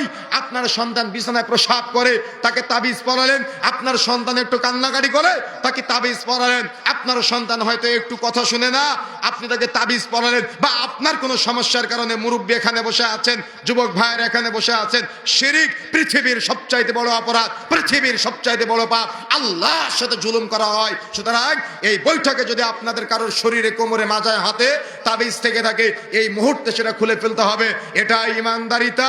আদর্শ পরিবার গঠনের ক্ষেত্রে আপনাকে নীতিমালা মনে রাখতে হবে, এই নীতিমালা ফলো করতে হবে। বোন, যদি কারোর শরীরে অস্ত্র ধাতুর আংটি থাকে, অনেক মাহফিলে দেখা যায় যেখানে শিরকের বিরুদ্ধে বক্তব্য হবে, সেখানে অস্ত্র ধাতুর আংটি বিক্রয় করা হয়। বলা হয় এই আংটি পরলে নাকি ব্যবসায় বরকত হবে, বলা হয় এই আংটি পরলে নাকি স্বামী স্ত্রীর মাঝে ভালোবাসা বাড়বে। আরে ভাই, যদি আংটি ব্যবসায় বরকত দিতে পারতো, তো যে আংটি বিক্রয় করে ও বড় লোক থাকতো, ও এখানে আংটি বিক্রয় করতো না। কথা বুঝতে পেরেছেন? কিন্তু অনেক মাহফিলে দেখে আংটি বিক্রয় করে, অস্ত্র আংটি, অথচ এটা স্পষ্ট শিরিক, এটা আপনি ব্যবহার করতে পারবেন না। আল্লাহর সাথে জুলুম করা হয়। সুতরাং যাদের হাতে এরকম কোনো মুক্তির আশায় আপনি তাবিজের পাশাপাশি অস্ত্র ধাতুর আংটি ব্যবহার করেছেন, বালা ব্যবহার করেছেন, কানের দুল ব্যবহার করেছেন মৃত্যু থেকে বাঁচার আশায়, এগুলো সব শিরকের আওতায়। সুতরাং সতর্ক হতে হবে, সাবধান হতে হবে। এগুলা শিরকে আকবার। দিন যায় রাত্রি যায়, সন্তান বড় হচ্ছে, সন্তান যেদিন 7 দিন বয়স হবে, 7 দিনের দিন বাচ্চার আকিকা দিতে হবে। 7ম দিনের পরে আকিকা দেওয়ার মর্মে যে বর্ণনাগুলি পাওয়া যায়, এগুলো আলেমদের মতামত, হুজুরদের মতামত। সুতরাং হুজুরদের মতামত, আলেমদের মতামত আপনি আলাদা রাখেন, রাসূলের মতামতকে আগে রাখেন। আল্লাহ রাসূল সাল্লাল্লাহু আলাইহি ওয়াসাল্লাম তার নাতি হাসান হুসাইনকে 7ম দিনের আকিকা দিয়েছেন, এবং রাসূলের থেকে নির্দেশনা, সাহাবা একরাম থেকে নির্দেশনা 7ম দিনে আকিকা দেওয়ার ব্যাপারে। সুতরাং বাচ্চা যদি মাগরিবের পরে জন্মগ্রহণ করে, ইসলামী শরীয়তের পরিভাষায় আরবিতে দিন পরিবর্তন হয় সূর্যাস্তের সময়। ঈদের চাঁদ কখন দেখেন, রমজানের রোজার চাঁদ কখন দেখেন, মাগরিবের নামাজ পড়ে না, তার মানে দিন কখন পরিবর্তন হয়? যখন মাগরিবের আজান হয়, সূর্যাস্ত হয়, এই সময়ে দিন পরিবর্তন হয়। মুয়াজ্জিন সাহেব মাইকে আল্লাহু আকবার বলে ফেলেছে, আর সন্তান দুনিয়াতে এসেছে। আজকে কি বার? আজকে বুধবার না? আজকে কি বার? বুধবার। তাহলে ওটা ধরতে হবে বৃহস্পতিবার। কথা বুঝতে পেরেছেন? তার মানে মুয়াজ্জিন সাহেব মাগরিবের আজান আল্লাহু আকবার বলে ফেলেছে, দিন পরিবর্তন হয়েছে। বাচ্চাকে পরবর্তী দিনের গণনায় আকিকা দিতে হবে। সপ্তম দিনের দিন আকিকা দিতে হবে। এবং আপনার সন্তান যদি ছেলে হয় 2টা ছাগল বা 2টা ভেড়া বা 2টা দুম্বা, মেয়ে হলে 1টা ছাগল 1টা ভেড়া বা 1টা দুম্বা দিয়ে আপনার সন্তানের আকিকা সম্পাদন করতে হবে। অনেকে আছে কুরবানির ঈদের দিন গরুর 7 ভাগের মধ্যে 1টা ভাগ দিয়ে দেয় আকিকার। এগুলা ইসলামের সাথে তামাশা করা। আপনাকে কে অনুমতি দিয়েছে? কোন শরীয়ত বলেছে গরুর 7 ভাগের মধ্যে 1 ভাগ দিলে আকিকা হয়? এটা আপনি ইসলাম মানবেন না ইসলাম আপনাকে মানবে? এমন একটা ভাবখানা করেন যেন আপনার মতো করে ইসলাম চলুক, না, বরং ইসলামের মতো করে আপনাকে চলতে হবে। ছেলে হলে 2টা ছাগল 2টা ভেড়া 2টা দুম্বা, মেয়ে হলে 1টা ছাগল 1টা ভেড়া 1টা দুম্বা। গরু দিয়ে কখনো আকিকা হয় না, উট দিয়ে কখনো আকিকা হয় না। বরং আপনি ছাগল দিয়েছেন, মেহমান অনেক বেশি, পাশাপাশি গরু জবাই করে খাওয়াই দিতে পারেন। কিন্তু সুন্নাত বাদ দিয়ে নিজের মতো করে বড় লোকই ভাব দেখানোর জন্য গরু দিয়ে আকিকা করবেন, এটার নাম ইসলাম নয়। কুরবানির ঈদের দিন ছেলে হয়েছে 7 বছর আগে, 5 বছর পরে এসে আপনি কুরবানির ঈদের দিন গরুর একটা ভাগের মধ্যে আকিকা দিয়ে দিলেন, এটার নাম ইসলাম নয়। ইসলাম আপনার মতো করে চলবে না, আপনাকে ইসলামের মতো করে চলতে হবে। কথা বুঝতে পেরেছেন? সুতরাং যে কথা বলতে চাচ্ছিলাম, সপ্তম দিনের দিন আপনার সন্তানের আকিকা দিবেন। আদর্শ পরিবার গঠনের জন্য এটা প্রধান মূল একটা নীতিমালা। আপনার সন্তানের যে নাম রাখবেন, নামটা হতে হবে অর্থবোধক। নাক বল্টু, সন্টু, মন্টু কত রকম নাম রাখে না, এই নামগুলো বর্জন করতে হবে। নারীদের নামের ক্ষেত্রে কত রকম নাম আছে যে নামগুলো ইসলামী শরীয়তের সাথে সম্পৃক্ত না, এই নামগুলো পরিহার করতে হবে। অনেক শিরকিয়াতের নাম আছে, যেমন অনেকের নাম গোলাম রসুল, রাসুলের গোলাম কেউ হতে পারে না। গোলাম কার? আল্লাহর। নাম হবে গোলাম রাব্বি। অনেকের নাম গোলাম রাব্বি, তাকে ডাকে রাব্বি রাব্বি বলে। রাব্বি মানে হে আমার রব, রাব্বি মানে হে আমার রব। যাকে আপনি রাব্বি বললেন সে আপনার রব। অনেকের নাম আব্দুল মান্নান, বলে মান্নান ভাই, মান্নান ভাই। অনেকের নাম আব্দুল কুদ্দুস, বলে কুদ্দুস ভাই, কুদ্দুস ভাই। অনেকেই নাম ভাঙায়, আবার নাম ভেঙে তার মানে উল্টা পাল্টা করে উপস্থাপন করে। অনেকের নাম আব্দুর রহমান, বলে রহমান। অনেকের নাম আব্দুর রহিম, বলে রহিম। এদিকে আসো, তার মানে আপনি কাকে ডাকলেন? তাকে ডাকলেন না আল্লাহকে ডাকলেন? কথা বুঝেন নাই? সুতরাং নাম রাখার ক্ষেত্রেও আপনাকে সচেতন হতে হবে, নাম রাখার ক্ষেত্রেও আপনাকে সতর্ক হতে হবে। আদর্শ পরিবার গঠন করার ক্ষেত্রে আপনাকে নীতিমালাগুলো ফলো করতে হবে। এখন আসুন, দিন যায় রাত্রি যায়, সন্তান বড় হচ্ছে, আপনার এলাকায় একজন আলেম এসেছে, বা আপনি আপনার সন্তানকে নিয়ে আপনার প্রিয় একজন আলেমের কাছে গেলেন, যিনি কোরআন হাদিস জাননেওয়ালা, মাননেওয়ালা, একজন মুহাদ্দিস, মুহাক্কিক, পরহেজগার আলেম। তার কাছে গিয়ে আপনার সন্তানকে কোলে দিবেন, একটা খেজুর বা মধু দিয়ে বলবেন একটু চিবিয়ে আমার সন্তানের জন্য তাহানিক করে দেন। কথা বুঝেন নাই? তার মানে আলেমের কাছ থেকে দোয়া নিবেন আর আপনার সন্তানকে একটু তাহানিক করে দিবে। এই কাজটা করার চেষ্টা করবেন, যাতে করে আপনার সন্তান দিনদার হয়, পরহেজগার হয়, তাকওয়াশীল হয়। এই সুন্নাহ পদ্ধতিটা সমাজে প্রচলন ঘটানোর চেষ্টা করতে হবে। পারবেন ইনশাআল্লাহ? চেষ্টা করতে হবে। এটা হলো প্রথম একটা থিম। এখন আসুন, মৌলিক নীতিমালা মনে রাখতে হবে আমাদের। দিন যায় রাত্রি যায়, সন্তান যত বড় হবে, 1 বছর যায়, 2 বছর যায়, সন্তান ভালো মন্দ বোঝার ক্ষমতা অর্জন করে, সন্তান ভালো মন্দ বোঝা শিখে। এর মধ্যে কি করতে হবে? আপনার সন্তানের জন্য নিজেকে উত্তম বাবা মা হিসেবে প্রস্তুতি গ্রহণ করতে হবে। আপনি বাবা হিসেবে উত্তম হতে হবে, আপনি মা হিসেবে উত্তম হতে হবে। তার মানে বাবা হিসেবে, মা হিসেবে যেন আপনার সন্তান আপনাকে অপরাধী বানাতে না পারে, সেদিকে আপনাকে খেয়াল রাখতে হবে। এর পাশাপাশি আজকে একটা সমস্যা দেখা দিয়েছে। সমস্যাটা হলো যে যখন একটা সন্তান দুনিয়াতে আসে, সন্তান 1-2 বছর বয়স হওয়ার সাথে সাথে সন্তান ভাত খেতে চায় না। তখন মা বাবা মোবাইলটা হাতে দিয়ে, বাচ্চার হাতে মোবাইলটা দিয়ে ওই টিকটক, রিলস বা বিভিন্ন রকম ফেসবুক, বিভিন্ন রকম কিছু দেখায় আর ভাত খাওয়ায়। কি আছে কিনা? কথা বলতে হবে, আছে কিনা? এদিকেও আছে। তার মানে মুফস্সল পর্যায় পর্যন্ত এই সমস্যাগুলো চলে গিয়েছে। দেখেন, আমেরিকার গবেষণা অনুযায়ী, অর্থাৎ ইউরোপের গবেষণা অনুযায়ী, একটা বাচ্চা, তারা গবেষণা করেছে 7 থেকে 12 বছর পর্যন্ত গবেষণা করে যেটা দেখেছে, ইউরোপের গবেষণায় শতকরা 50 থেকে 55 জন বাচ্চা তারা মানসিক রোগী, মানসিকভাবে ভারসাম্যহীন, তাদের দৃষ্টিশক্তি কম, তাদের কানের শ্রবণ শক্তি কম, তাদের মেধা কম, তারা মানুষের সাথে মিশতে পছন্দ করে না, তারা মানসিক রোগী হয়ে যাচ্ছে।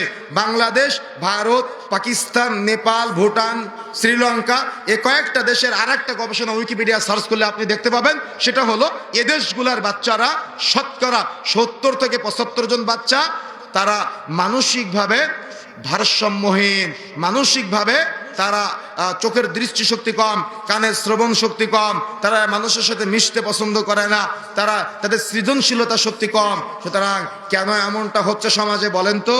এটা হওয়ার যতগুলি কারণ আছে তার মধ্যে অন্যতম একটা কারণ হলো আপনি এই মোবাইল ফোন ধরিয়ে দিয়েছেন, তার দৃষ্টিশক্তি কমে যাচ্ছে, ও সারাদিন এই ডিভাইসে আসক্ত হয়ে তার ব্রেন, তার চোখের দৃষ্টিশক্তি, কানের শ্রবণ শক্তি, তার লজ্জাশীলতার শক্তি সব হারিয়ে ফেলতেছে। এই জন্য সে বাবা মাকে মূল্যায়ন করে না।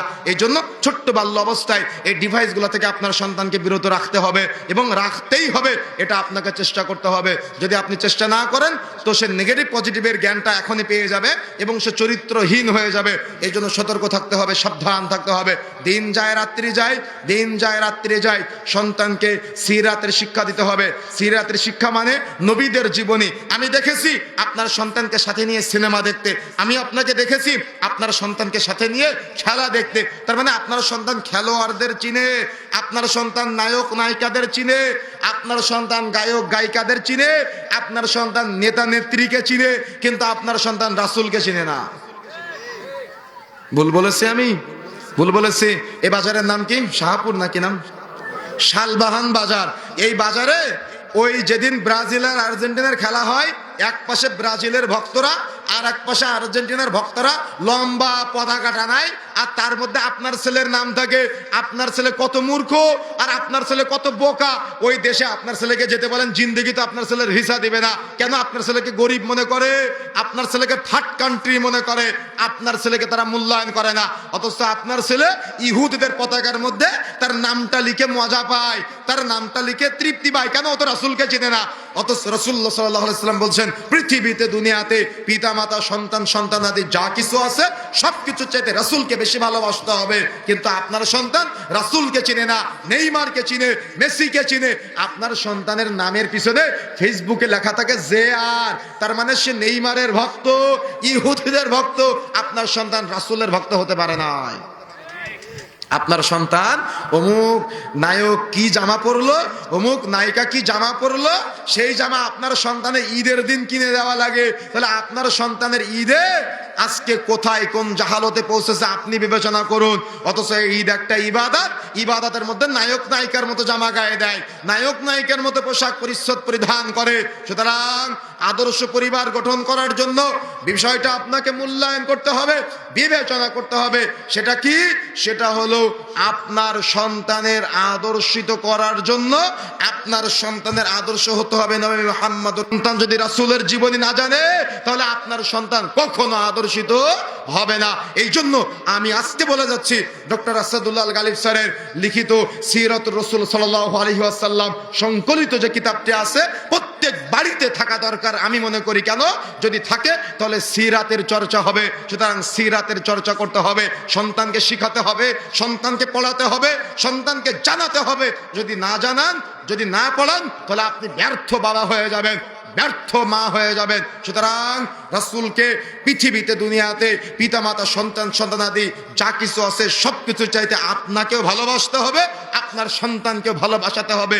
ভালোবাসাতে পারেন না বিধায় আপনার সন্তান আপনার দাড়ি কেটে দেয় আর আপনি আপনার সন্তানের দাড়ি কেটে দেন। কি ভুল বলেছি? ভুল বলেছি?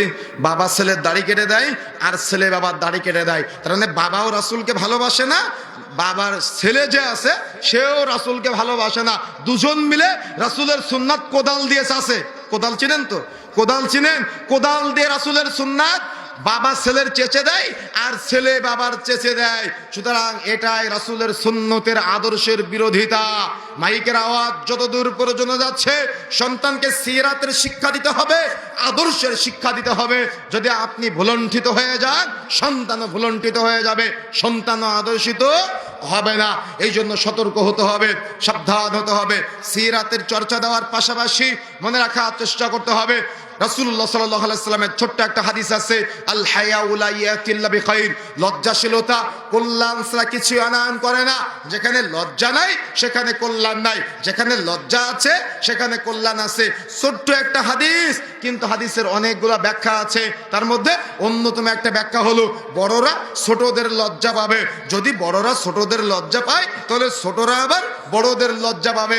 আর যদি বড়রা ছোটদের লজ্জা না পায় তাহলে ছোটরা কখনো বড়দের লজ্জা পাবে না। তার মানে ও দেখে ওর বাবা দাড়ি কাটে, ও দাড়ি কাটবে।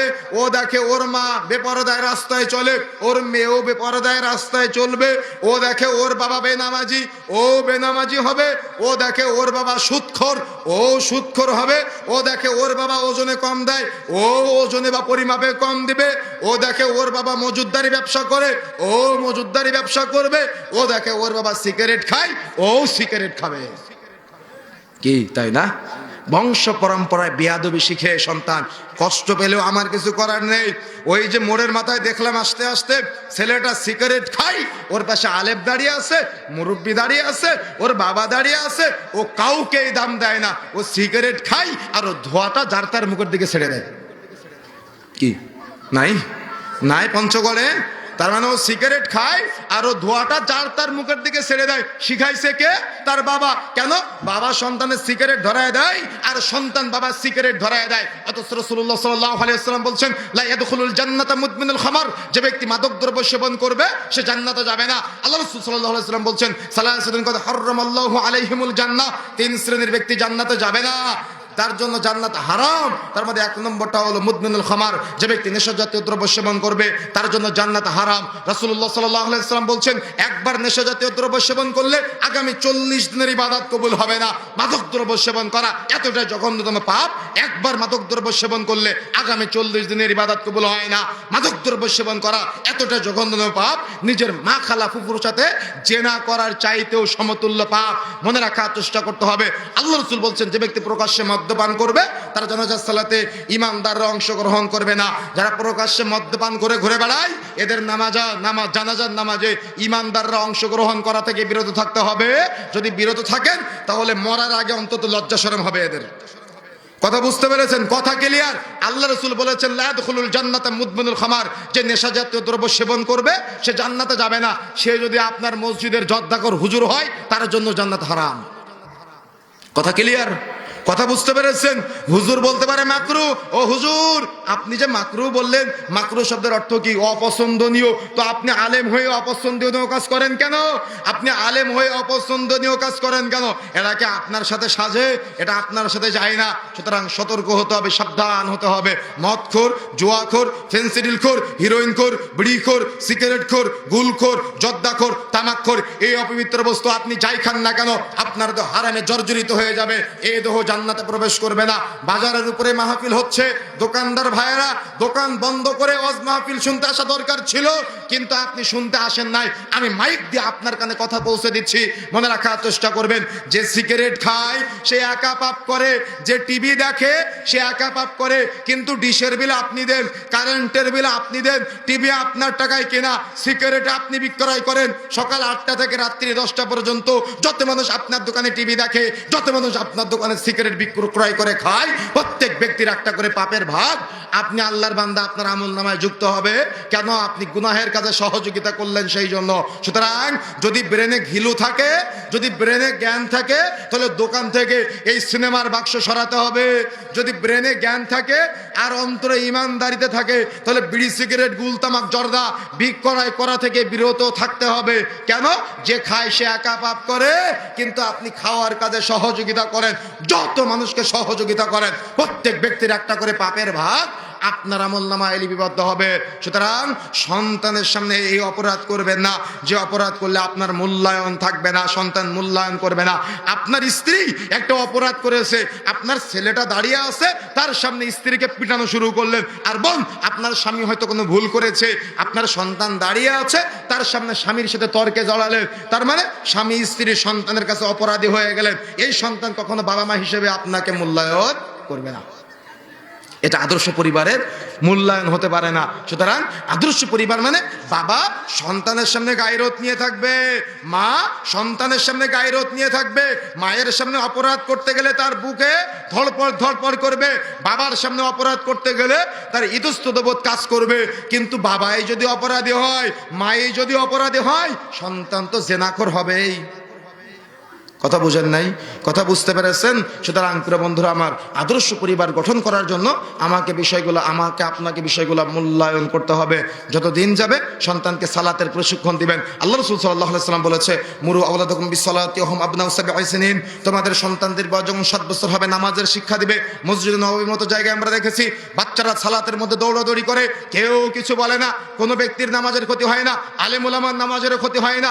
মসজিদুল হারাম মক্কাতে দেখেছি সবাই সালাত আদায় করতেছে, বড় বড় আলেম ওলামারা, বাচ্চারা দৌড়াদৌড়ি করে, কারোর নামাজের ক্ষতি হয় না। আরে সঙ্গ রাসূলুল্লাহ সাল্লাল্লাহু আলাইহি ওয়াসাল্লাম সালাত আদায় করতেছে, রাসূলের পিঠে নাতি হাসান হুসাইন উঠে, ঘাড়ে পিঠে উঠে, রাসূলের নামাজের ক্ষতি হয় না। আর আপনার মসজিদে সুদখোর মুয়াজ্জিন, সুদখোর সভাপতি, সেক্রেটারি, বাচ্চা মসজিদে কথা বললে বাচ্চাকে মসজিদ থেকে বের করে দেয়। কি লজ্জা পেলেন? কষ্ট পেলেন? ব্যথা পেলেন? আমি বাস্তবতা বলতেছি আপনার। সুতরাং বাচ্চাকে মসজিদ থেকে বের করার এখতিয়ার আপনাকে কে দিয়েছে? কোন মুফতি সাহেব ফতোয়া দিয়েছে তাকে নিয়ে আসেন। কোন মুফতি সাহেবের ফতোয়ার ভিত্তিতে বাচ্চাকে আপনি মসজিদ থেকে বের করলেন? রাসূলের চাইতে পরহেজগারিতার ভাব দেখান, রাসূলের চাইতে আল্লাহওয়ালার ভাব দেখান, রাসূলের চাইতে তাকওয়াশীল হয়েছেন, রাসূলের ঘাড়ে পিঠে উঠে তার নামাজের ক্ষতি হয় না। আর আপনি মসজিদের সলিমউদ্দিন কলিমউদ্দিন বাচ্চাকে মসজিদ থেকে বের করে দিলেন। কোন মুফতির ফতোয়ার ভিত্তিতে মসজিদ থেকে বাচ্চাকে বের করলেন? আপনি আমাকে বুঝান। বরং ওলামায়ে কেরাম বলেছে, মসজিদের পিছনের কাতারে যদি বাচ্চাদের কিচিরমিচিরের শব্দ শোনা না যায়, মনে করবে পরবর্তী প্রজন্মের মসজিদ মুসাল্লি শূন্য হয়ে যাবে। বাস্তবতা দেখেন, আপনার মসজিদে কয়জন শিশু আছে? এই মাহফিলে কয়জন ইয়াং তরুণ যুবক বসে আছে? তারা নেই কেন? আপনারও গাফলতির কারণে। আপনি শিক্ষা দিতে পারেন নাই, তাই ব্যর্থ শিক্ষক আপনি, ব্যর্থ বাবা আপনি, ব্যর্থ অভিভাবক আপনি, যে আপনার সন্তানকে কোরআনের শিক্ষা দিতে পারেন না, আপনার সন্তানকে সিরাতের শিক্ষা দিতে পারেন না, আপনার সন্তানকে নবীদের জীবনী শিক্ষা দিতে পারেন না। কিয়ামতের মাঠে যখন দাঁড়াবেন, যখন আপনার সন্তানকে জাহান্নামে নেওয়া হবে, তখন সে বলবে, আল্লাহ আমার বাবাকে জাহান্নামে নিতে চায় আমার সাথে। কেন? আমার বাবা সিগারেট খাওয়া শিখিয়েছে, আমার বাবাকে সাথে নিয়ে জাহান্নামে যাব, একা একা যাব না। আমার বাবা দাড়ি কেটেছে, আমিও বাবার দাড়ি কেটে দিয়েছি, বাবাকে সাথে নিয়ে জাহান্নামে যাব, আমি একা একা আল্লাহ আজকে জাহান্নামে যাব না। আল্লাহ আমার বাবা আমার সুদ খাওয়া শিখিয়েছে, আমার বাবাকে সাথে নিয়ে জাহান্নামে যেতে চাই, একা একা আজকে জাহান্নামে যেতে চাই না। আদরের মেয়েটা যে আপনার সামনে গেঞ্জি গায়ে ঘুরে, আর ওড়নাটাকে মাফলারের মতো করে নিয়ে ঘুরে, মেয়েটা বলবে, বাবা মায়ের সামনে বেপরদায় চলতাম, তারা আমাকে পর্দা করতে বলে নাই, আজকে বাবা মাকে সাথে নিয়ে একা একা জাহান্নামে যাব না, স্বামীকে সাথে না নিয়ে একা একা জাহান্নামে যাব না। আপনার আদরের সন্তানরা সাথে নিয়ে জাহান্নামে যেতে চাইবে। বালিশে মাথা দিয়ে একটু স্মরণ করবেন সন্তানকে কি শিক্ষা দিয়েছেন, বাকি শিক্ষা দেননি। সেম একইভাবে একটা হাফেজ সন্তান, একটু আগে আমার বক্তব্যের আগে দুইটা বাচ্চা কথা বললো না, তারা কোরআনের হাফেজ হবে, আলেম হবে, দায়ী হবে, ইমাম হবে, খতিব হবে, তাই না? কিয়ামতের মাঠে একটা হাফেজ সন্তান যখন দাঁড়াবে, আল্লাহ রাসূল বলছেন যখন সে দাঁড়াবে তখন এরকম সিঁড়ি আছে জান্নাতের, একটা আয়াত তিলাওয়াত করবে, একটা সিঁড়িতে উঠবে, আর একটা আয়াত তিলাওয়াত করবে, আর একটা সিঁড়িতে উঠবে, আর একটা আয়াত তিলাওয়াত করবে, আর একটা সিঁড়িতে উঠবে। তার মানে ও তিলাওয়াত করবে আর ওর মর্যাদা বাড়বে, বাড়তে বাড়তে বাড়তে বাড়তে ও জান্নাতে পৌঁছে যাবে। তখন ও বলবে, আল্লাহ আমার কিছু কথা আছে। তখন বলা হবে, তোমার কথাগুলো বলো। তখন বলবে, আল্লাহ আমার যে অভিভাবক বা আমার যে বাবা মা আমাকে এ পর্যন্ত পৌঁছে দিয়েছে, আল্লাহ আমি আজকে তাদেরকে সাথে নিয়ে জান্নাতে যেতে চাই। সুবহানাল্লাহ। সিদ্ধান্ত আপনার, সিদ্ধান্ত আপনার। আপনি আদর্শিত পরিবার গঠন করবেন, নাকি দুনিয়াতে বৃদ্ধাশ্রমে যাবেন, নাকি দুনিয়াতে সন্তানের ঘাড় ধাক্কা খাবেন, নাকি দুনিয়াতে এক বেলা ছোট ছেলের বাড়িতে আর এক বেলা বড় ছেলের বাড়িতে, এর বাড়িতে খেলে এ রাগ করে, ওর বাড়িতে খেলে ও রাগ করে, কেউ খাওয়াতে চায় না বাবা মাকে। কি আছে না এমনটা? অহরহ আছে, শত শত অভিযোগ আছে আমাদের কাছে। সুতরাং এজ এ বাবা হিসেবে, অভিভাবক হিসেবে আপনাকে বিষয়গুলো মূল্যায়ন করতে হবে। যদি আপনি মূল্যায়ন না করেন তাহলে আপনি নিজে অপরাধী হবেন, দুনিয়াতেও হবেন, আখিরাতেও হতে হবে। আর যারা সফলকাম, যারা বুদ্ধিমান, তারা কি করবে জানেন? তারা কিয়ামতের মাঠে আরশের ছায়া চাইবে। যারা বুদ্ধিমান তারা কিয়ামতের মাঠে পোশাক পরে থাকবে। শুনেছেন না, কিয়ামতের মাঠে সবাই উলঙ্গ থাকবে, কিন্তু এক শ্রেণীর বুদ্ধিমান বাবা মা আছে যারা পোশাক পরিহিত অবস্থায় থাকবে, যারা মাথায় নূরের মুকুট পরে থাকবে, যারা উঁচু জায়গায় থাকবে, যারা ঘামের মধ্যে হাবুডুবু খাবে না। তারা কারা জানেন? কিয়ামতের মাঠে এক শ্রেণীর মানুষ থাকবে, কেউ টাকনু বরাবর, কেউ কোমর বরাবর, কেউ কাঁধ বরাবর ঘামের মধ্যে হাবুডুবু খাবে। তাদের মাথার নিকটবর্তী জায়গায় থাকবে সূর্য, কেউ থাকবে উলঙ্গ অবস্থায়, আবার কিছু মানুষ থাকবে পোশাক পরিহিত অবস্থায়, জান্নাতে পোশাক পরা উঁচু জায়গায় তারা দাঁড়িয়ে আছে, এবং তারা দেখা যাচ্ছে সুন্দর করে মাথায় এমন একটা মুকুট পরা আছে, যে মুকুটটা হবে নূরের মুকুট। যে মুকুটটা কিসের মুকুট? নূরের মুকুট, জল জল করতেছে। কিয়ামতের মাঠের সব মানুষগুলা তাদেরকে দেখতে পাবে, স্বামী স্ত্রীকে দেখতে পাবে যে তারা নূরের মুকুট পরে দাঁড়িয়ে আছে, সবাই উলঙ্গ কিন্তু তারা পোশাক পরা, সবার মাথার নিকটবর্তী জায়গায় সূর্য কিন্তু তারা উঁচু জায়গায়, তারা আরশের ছায়া আছে বা তাদের কষ্ট হচ্ছে না, বরং তাদের মাথা থেকে নূরের মুকুট জ্বলজ্বল করতেছে। এই কিয়ামতের মাঠের বিভীষিকাময় পরিস্থিতিতে যারা থাকবে এরা ফেরেশতাদেরকে জিজ্ঞাসা করবে, এই ওরা কারা? আমরা উলঙ্গ অবস্থায়, তারা পোশাক পরা, আমাদের মাথার নিকটবর্তী জায়গায় সূর্য, তাদের মাথায় নূরের মুকুট জ্বলজ্বল করতেছে, এরা কারা? এদেরকে কেন এমন সম্মানিত করা হলো? এদেরকে কেন এমন মর্যাদা সম্পন্ন করা হলো? তখন ফেরেশতারা বলবে, ওরা হলো হাফেজে কোরআনের পিতা ও মাতা। সুবহানাল্লাহ। কি সুবহানাল্লাহ বাড়িতে গিয়ে বলবেন? সুবহানাল্লাহ বাড়িতে গিয়ে বলবেন যে হাফেজ তৈরি করার জন্য প্রচেষ্টা চালায়, তার মানে আজকে এই প্রতিষ্ঠান সমৃদ্ধশালী করার জন্য, গড়ার জন্য 5 টাকা দান করেছেন না? এই 5 টাকাটাও হয়তো কিয়ামতের মাঠে সম্মান দিতে পারে। তার মানে ওই হাফেজে কোরআন বানানোর জন্য আপনি প্রচেষ্টা চালিয়েছেন। যে কোরআনের সাথে সংস্পর্শ চলে আসে, আল্লাহ তার মর্যাদা বাড়িয়ে দেয়, দুনিয়াতেও বাড়ায় আখিরাতেও বাড়ায়, দুনিয়াতেও বাড়ায় আখিরাতেও বাড়ায়। এজন্য কোরআনকে ভালোবাসার চেষ্টা করতে হবে। কথা বুঝতে পেরেছেন? যারা কোরআন ওয়ালা আছে তাদেরকে ভালোবাসার চেষ্টা করতে হবে। পারবেন ইনশাআল্লাহ? পারবেন ইনশাআল্লাহ? আমি যখন নওদাপাড়া মাদ্রাসাতে পড়তাম রাজশাহীতে, ডক্টর আসাদুল্লাহ গালিব স্যারের প্রতিষ্ঠানে, তো তখন আমাদের মাদ্রাসার প্রিন্সিপাল ছিলেন আব্দুর রাজ্জাক বিন ইউসুফ, আর প্রসিদ্ধ একজন শেখ ছিলেন মুজাফফর ইবনে হোসেন ইমামউদ্দিন বিন আব্দুল বাসের উস্তাদজি। তো আমরা দেখতাম যখন ক্লাস 7-এ আমি ওখানে গিয়ে ভর্তি হয়েছিলাম, তো ওখানে দেখতাম যে উস্তাদজিরা প্রায় মাহফিলে যায়, গাড়ি নিয়ে বের হয়ে যায়। তো ভাবতাম, আশা জাগতো যে কবে এরকম যাব। কথা বুঝতে পারছেন? যে কবে এরকম তাদের মতো দাওয়াতি কাজ করব। মনে মনে ইচ্ছা জাগ্রত হতো যে আব্দুর রাজ্জাক বিন ইউসুফ উস্তাদজি চলে যায়, মুজাফফর বিন মোহসেন উস্তাদজি চলে যায়, ইমামউদ্দিন উস্তাদজি গাড়ি নিয়ে মাদ্রাসা থেকে বের হয়ে যায়। তো মনে মনে অনেক আশা জাগতো, তো খুব ইচ্ছা লাগতো, খুব আকাঙ্ক্ষা লাগতো, খুব ভালো লাগা কাজ করতো যে আমরাও একদিন যাব ইনশাআল্লাহ। এই আগ্রহটা ছিল।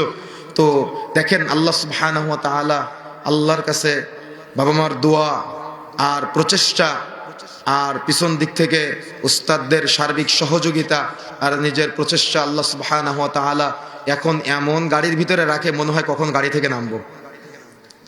কথা বুঝতে পারছেন? এই কবে বের হয়েছি, ঢাকা থেকে আসছি মনে হয় গত বৃহস্পতিবারে, মন টিকতেছে না আর কবে ঢাকায় ফিরবো। কথা বুঝতে পারছেন? কালকে লালমনিরহাট হয়ে রাত্রে ঢাকায় ফিরে পরের দিন আবার গাজীপুর আসবো ইনশাআল্লাহ, কিন্তু মনে হচ্ছে কখন ফিরে যাব, মন আর টিকে না। তো আপনার সন্তানকে আপনি যদি এখন প্রচেষ্টা না করান, আপনার সন্তানকে যদি আপনি এখন এগিয়ে না দেন, তাহলে আপনার সন্তানকে আপনি কখনো আদর্শিত হবে না। বাবা হিসেবে আপনাকে এগিয়ে দিতে হবে, মা হিসেবে আপনাকে এগিয়ে দিতে হবে, এই প্রচেষ্টা আপনাকে করতে হবে। যখন সাতক্ষীরাতে পড়তাম বাকাল মাদ্রাসা, ডক্টর আসাদুল্লাহ গালিব স্যারের মাদ্রাসা, তো ওই সময়তে একটা ঘটনা বলি আপনাদের। ক্লাস 8-এ পরীক্ষা দিয়েছিলাম। ক্লাস 8-এ পরীক্ষা দেওয়ার পরে তখন তো জেডিসি পরীক্ষা ছিল, এখনো মনে হয় আছে সম্ভবত। তো মাদ্রাসাতে জেডিসি পরীক্ষা দেওয়ার পরে 1 মাস ছুটি থাকে। তো তারপরে টার্গেট ছিল রাজশাহীতে এসে ভর্তি হব, তো 1 মাস একটু ঘোরাঘুরি করতে হবে যেহেতু পরে চলে আসবো। তো যেদিন পরীক্ষা শেষ তার পরের দিনে আব্বু আমাকে নিয়ে মাদ্রাসায় চলে গেছে ফজরের নামাজ পড়ে। আব্বু ব্যবসায়ী মানুষ, তো ফজরের নামাজের পরে মাদ্রাসায় নিয়ে গেছে। তো যাওয়ার আগে আমি আম্মুকে জিজ্ঞাসা করতেছি, মাদ্রাসা তো ছুটি, তো আমাকে এখন মাদ্রাসা যেতে হবে কেন? আমি একটু কষ্ট পেয়েছিলাম বা মন খারাপ যে ছুটির সময় কেন মাদ্রাসায় যেতে হবে। তো আম্মু কিছু বলে না, আব্বু মাদ্রাসায় রেখে আমাকে চলে আসতেছে। তো হাফেজ আব্দুর রহিম উস্তাদ, আমাদের বাড়ি থেকে মাদ্রাসা 8 কিলোমিটার দূর সাতক্ষীরা শহরেই। তো আব্বু হাফেজ আব্দুর রহিম উস্তাদ যে এখনো বেঁচে আছেন, উস্তাদের জন্য দোয়া করি আল্লাহ রাব্বুল আলামিন তাকে নেক হায়াত দান করুন, জান্নাত দান করুন এবং পরহেজগারিতার সাথে তাকওয়াশীলতার সাথে যত আমাদের মাধ্যমে খেদমত হবে তার নেকির একটা অংশ উস্তাদজিকে দান করুন। তো উস্তাদজির কাছে আমাকে দিয়ে আব্বু বলতেছে যে আব্দুর রহিম ভাই, আব্দুল্লাহকে রেখে গেলাম, আব্দুল্লাহকে হাদিস মুখস্থ করান। তো উস্তাদের কাছে রেখে আসলো, আমিও রাগ করি। তার মানে এই সকালে ফজরের পরে এমনিতে ছুটি, তার মধ্যে আব্বু আবার রেখে যায়। তো এর মধ্যেই আলহামদুলিল্লাহ এই 1 মাস সময় রাজশাহী আসার আগ পর্যন্ত 1 মাসে আব্বুর চাপাচাপিতে, এর মধ্যে বাড়ি গেলে আবার জিজ্ঞাসা করে কয়টা হাদিস মুখস্থ করলাম। শুক্রবারে ফজরের নামাজের পরে আব্বু ছুটি পায়, তো ফজরের সালাতের পরে বসে আবার জিজ্ঞাসা করে 1 সপ্তাহে কয়টা হাদিস মুখস্থ করলাম। এর মধ্যে হাদিসের রাবির নাম সহ তো মুখস্থ করতে হবে, এর মধ্যে আবার বলছে হাদিসের রেফারেন্স সহ মুখস্থ করতে হবে। আব্বু আবার জাকির নায়েককে অনেক ভালোবাসে, তো জাকির নায়েক যেহেতু রেফারেন্স বলে, তো বললেন যে হাদিস পড়ার পাশাপাশি ওই হাদিসের রেফারেন্সটা যেন বলতে পারে, এভাবে মুখস্থ করা, তার মানে আমার প্রতি আরো চাপ। তো তারপরেও আলহামদুলিল্লাহ আব্বুর চাপাচাপি আর উস্তাদের চাপাচাপিতে 1 মাসে প্রায় সালাতের উপরে প্রায় 350 হাদিস মুখস্থ করেছিলাম আলহামদুলিল্লাহ। তো ওই তারপর থেকে আর পিছনে ফিরে তাকাতে হয়নি আলহামদুলিল্লাহ। এসে রাজশাহীতে ভর্তি হলাম, মুজাফফর উস্তাদের সাথে একটা অন্যরকম সুসম্পর্ক ছিল, উস্তাদের সাথেও বিভিন্ন জায়গায় যেতাম। আলহামদুলিল্লাহ আস্তে আস্তে আল্লাহ বহুদূর নিয়ে এসেছে, দেশের বাহিরে আল্লাহ সুবহানাহু ওয়া তাআলা কবুল করেছেন। তো আপনার সন্তানকে নিয়ে আমি এটা বলার কারণ যে আপনি বাবা হিসেবে আপনার সন্তানকে নিয়ে যদি আপনি টার্গেট না করেন তাহলে আপনার সন্তান গন্তব্যে পৌঁছাবে না। কথা বুঝতে পেরেছেন? আপনি বাবা হিসেবে যদি আপনার সন্তানকে প্ল্যান না করে তাহলে আপনার সন্তান কখনো গন্তব্যে পৌঁছাবে না। সুতরাং এখনো পর্যন্ত সময় আছে। আপনার সন্তান আপনার সামনে সিগারেট খায়, আপনার একটু লজ্জা লাগে না? আপনার সন্তান আপনার সামনে রাসূলের সুন্নাত দাড়ি কেটে ফেলে, আপনার একটু শরম লাগে না? আপনার সামনে আপনার সন্তান কানে হেডফোন লাগিয়ে গান শুনে, আপনার একটু শরম লাগে না? আপনার সামনে আপনার সন্তান আপনার ছেলেটা প্রেমের আলাপন করে, আপনার একটু লজ্জা লাগে না? শরম হওয়া তো দরকার, লজ্জা লাগা তো দরকার, কষ্ট পাওয়া তো দরকার। তাই আসুন আমরা শরম নিয়ে কষ্ট নিয়ে আজকে যাই। আমি আনন্দ নিয়ে যান আমি এটা চাচ্ছি না, আমি চাচ্ছি আপনি শরম নিয়ে যান, আমি চাচ্ছি আপনি কষ্ট নিয়ে যান, আমি চাচ্ছি আপনি ব্যথা নিয়ে যান, নিয়ে অন্তত নিজের পরিবারকে পরিবর্তন করেন, নিজের পরিবারকে আদর্শিত করার চেষ্টা করেন। পারবেন ইনশাআল্লাহ? চেষ্টা করতে হবে। অনেক রাত্রি হয়েছে, আমরা আলোচনার সামনের দিকে নিয়ে যেতে চাচ্ছি না, তবে সংক্ষিপ্ত সময়ে যে কথাগুলো বলেছি আমি সহ আল্লাহ সুবহানাহু ওয়া তাআলা আমাদের সবাইকে আমলে বাস্তবায়ন করার তৌফিক দান করে বলেন আমিন। আমরা আলোচনা শেষে একটি দোয়া পড়ব, দোয়া পাঠ করার আগে কেউ উঠবেন না। আমরা একটা দোয়া পড়ব যে দোয়াটা আমাদের সগীরা গুনাহ যেগুলো আছে সেগুলো থেকে আমাদের মুক্ত করে দিবে ইনশাআল্লাহ। এই জন্য যদি চান সগীরা গুনাহ থেকে মুক্তি পেতে তাহলে দোয়া পড়ার আগ পর্যন্ত বসে থাকেন। টাকার ব্যাপারগুলো আপনারা বলে দেবেন, আমি এগুলো বলি না। অনেকেই দান করেছেন, আল্লাহ রাব্বুল আলামিন তাদের দান সাদাকাগুলো কবুল করুন, আল্লাহুম্মা আমিন। বলেন আমিন। এক আলেম বলতেছে গুল খাওয়া মাকরুহ, এগুলো সব হারামের আওতায়, চলবে না। এক আলেম বলতেছে সিগারেট খেলে ওযু ভাঙে না। আরে রাসূলুল্লাহ সাল্লাল্লাহু আলাইহি ওয়াসাল্লাম বলছেন যে ব্যক্তি মাদক দ্রব্য সেবন করে তার আগামী 40 দিনের ইবাদত কবুল হবে না। আমি তো তাকে আলেমই মনে করি না। আমি একবার নেপাল সফরে গিয়েছিলাম প্রোগ্রামের জন্য। তো সেখানে কাঠমান্ডুতে একটা মসজিদে, বেদাতি মসজিদ, তো সেখানে মাগরিবের সালাতের জন্য গেছে। তো গিয়ে দেখি ওখানকার উনি যে ইমাম সাহেব তো বুঝতে পারি নাই, দেখলাম যে একজন হুজুর টুপি পরে পাঞ্জাবি পরে পাগড়ি পরে সিগারেট টানতেছে। তো আমি ভাবলাম বুঝি না, আমি বললাম এমনি মানে সাধারণ পাবলিক। তো উনি সিগারেট টেনে ওযু না করে নামাজ পড়ানো শুরু করছে। তো আমি মনে মনে ভাবলাম ওর পেছনে কি নামাজ পড়বো আমি আজকে? তো আমাদের সমাজে এমন কিছু হুজুর আছে নিজেরা জর্দা খায়, তো এই জন্য সিগারেট গুলকে হালাল করে দিয়েছে সমাজে, কিন্তু এগুলো হারাম, এগুলো চলবে না। কি প্রশ্ন করেছেন? রফুল ইয়াদাইনে হাত উঠার সময় রব্বানা লাকাল হামদ যতক্ষণ না হাত উঠিয়ে রাখা লাগবে না, আপনি হাত রফুল ইয়াদাইন করে হাত আবার নামিয়ে ফেলবেন ইনশাআল্লাহ। সালাত শুরু করার সময়, রুকুতে যাওয়ার সময়, রুকু হতে উঠার সময়, 2 রাকাত পর সালাত শুরু করার সময় রফুল ইয়াদাইন করতে হয়। কথা বুঝতে পেরেছেন? উভয় হাত কাঁধ বরাবর অথবা কান বরাবর উঠাতে হয়, উঠিয়ে রাখতে হবে এমনটা না।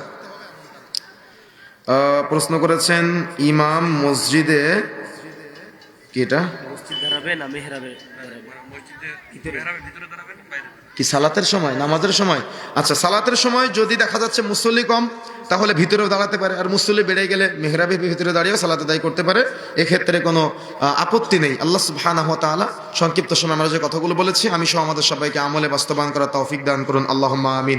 আল্লাহ রাব্বুল আলামিন অত্র প্রতিষ্ঠানের জন্য যারা দান সাদাকা করেছে তাদের সবাইয়ের দান সাদাকাগুলো কবুল করুন, এবং আমাদের সবাইকে যারা আমরা এখন উপস্থিত আছি আল্লাহ রাব্বুল আলামিন এভাবে যেন কোনো একদিন জান্নাতেও একসাথে বসার তৌফিক দান করেন, বলেন আমিন। এই আশা, এই দাবি, এই দাওয়া ব্যক্ত রেখে সংক্ষিপ্ত সময়ের আলোচনা আমরা এখানে সমাপ্ত করছি। সবাই আমার সাথে সাথে দোয়াটা পড়েন, সুবহানাকা আল্লাহুম্মা ওয়া বিহামদিকা আশহাদু আল্লা ইলাহা ইল্লা আনতা আস্তাগফিরুকা ওয়া আতুবু ইলাইক। আসসালামু আলাইকুম ওয়া রাহমাতুল্লাহি ওয়া বারাকাতুহু।